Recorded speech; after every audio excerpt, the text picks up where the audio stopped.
تکتمون۔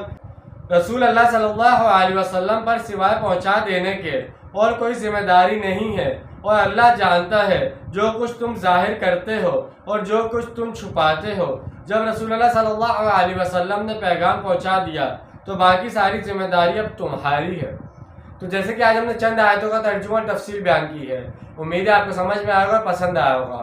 اس سے ہمیں یہی چیز بتائی گئی ہے کہ سمندر میں اگر ہم شکار کرتے ہیں مچھلیوں کا تو وہ ہم پر حلال ہے، احرام کی حالت میں بھی وہ ہم پر حرام نہیں کیا گیا۔ تو یہ کتنی بڑی بات ہے، ایک جگہ ہمارے اوپر زمین کے جانور حرام کر دیے گئے ہیں اور دوسری طرف سمندر کے جو جانور ہیں وہ ہم پر حلال کر دیے گئے ہیں۔ یہ بھی اللہ تعالیٰ کی شان قدرت ہے۔ اور اسی کے ساتھ آپ کو بتا دیں کل عید الاضحیٰ ہے، سب اپنی اپنی قربانیاں کریں گے اللہ کی رضا کے لیے۔ تو ملتے ہیں اگلی ویڈیو میں، اپنا ڈھیر سارا خیال رکھیے گا، جب تک کے لیے اللہ حافظ، فی امان اللہ۔